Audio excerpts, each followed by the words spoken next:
back, ladies and gentlemen, to Golden Futures channel, focused on advancing the Hercules gold project in the prolific greenstone gold belt. Joining us today is the Chief Executive Officer, Stephen Wicketson. Welcome back, sir. Well, thank you. It's good to be back. And it's always a pleasure to have you back, man. So we really kind of dove down into your history, some of the team. We kind of expanded on the projects that you guys are advancing there. But today I kind of want to just pull out of the balance sheet and just kind of talk more about the financial and the capital structure side of your business. So first and foremost, talking about the balance sheet structure with a total assets of 5.7 million with virtually no debt at all. I mean, I think I saw what 300K in current liabilities based off that last term. But if you want to talk about that 1.7 million in cash you have, what that cash spend looks like moving forward, how long is that going to take us into the drill program, and any other insights that you think are relevant? Well, certainly, our last financials, we had working capital of about $2 million, and of that, the vast majority was cash. And we've just closed off our financing raise so that we could get to work on the Hercules. And so what we actually accomplished was we had a broker deal with Canaccord. They were engaged to raise us $2.5 million, and we ended up raising 2.75. So that that people understood what we were aiming to do, and the fact that we were also aiming to be putting this raise into the ground, and so that we don't have a sort of grand overhangs with respect to historical payables. Management has been kept lean and mean. But what the purpose of the funding was pretty simple. The first payment that we were making was going to Argonaut, the people with whom we're taking the property from under an option agreement. The payment was $750,000 Canadian. That was made. It secures the property going forward for the exploration work. The other big amount of money came with one of the larger investors into our private placement, and that was Goldspot Discoveries. And they placed $500,000 with us, all in hard dollars. And then we engaged them to undertake a series of stages in the exploration work that would complete $350,000 worth of activities. Of that, they've completed the first stage, which was an airborne geophysical survey, high definition magnetics over the entire property, and we're just looking at some of the preliminary results now. We're getting back in. It's such a huge property. There's about I think it was about 1,200 kilometers of flying that was done over the property, which sort of attests to the the fact that we've got now north of 10,000 hectares in the property. And so that's positive. We also engaged the drillers and put on the site 3 geologists. And what we've been working on, of course, is that the drill program, which I'm happy to say is we've completed the first 10 holes on, as you and I are speaking right now, and we've gotten our first assays back. We shipped on just a few days ago the last 6 holes worth of samples into the assay lab. So that's the information coming back too. But net, what we have now in terms of working capital is it's still pretty healthy. We're well north of $500,000 when we add in all of the bills that are going to be coming through for this exploration work. That money that we've got is going to be earmarked for the next round of drilling that's coming in, which will start after the assays come in and we've digested the geophysical surveys and the new assay results. And so it's we've been very, very efficient to putting that money into the ground and generating good results. The other thing I'm very pleased to say is that of all 10 holes that we put into the property, all of them were in new locations. There was no twinning of holes, and the idea was very simple. Let's look where our predecessors left gaps in the resource, the 1 million ton resource that they developed in the property originally, and what can we build on so that we can start to develop a thesis for expansion of the whole property, in terms of exploration. So a little verbose, but that's the explanation of where we stand today.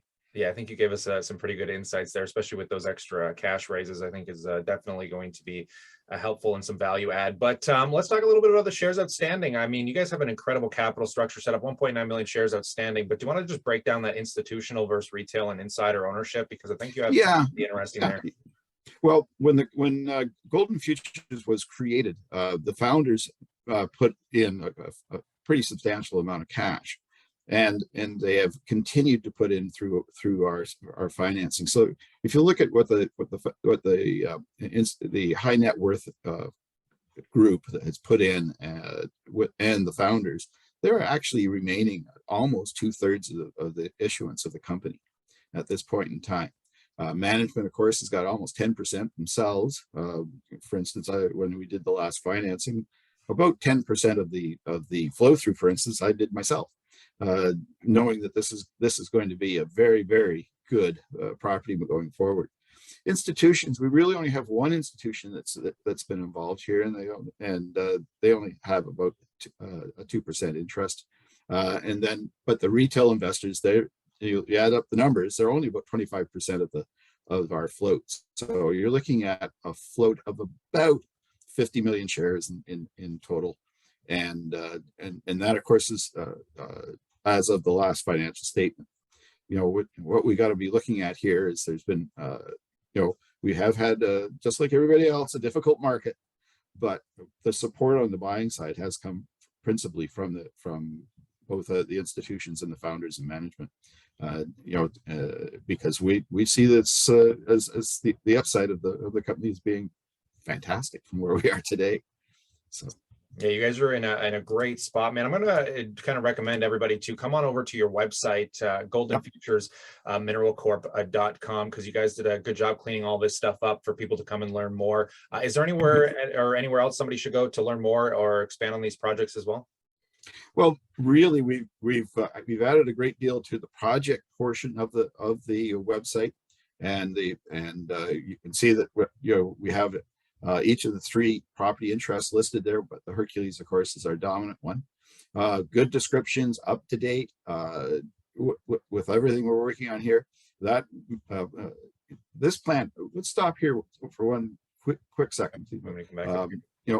This right here, you can see that the red outline of the property is there. We have one little donut hole that's there. That's a historical base metal occurrence. The cross hash in the upper right is our staking that we found became available, and it actually protects 2 excellent new zones that we believe we have there. The green boxes that we show are where much of the drilling has been done. Well, essentially all of the historical drilling has been done for the Hercules property, and all the rest of the property is almost it's certainly underexplored, if explored at all. Some of the gold occurrences that you see within the boundaries of the property are very historical. They go back to the 1960s, 70s, and 80s, and have really seen limited follow-up exploration.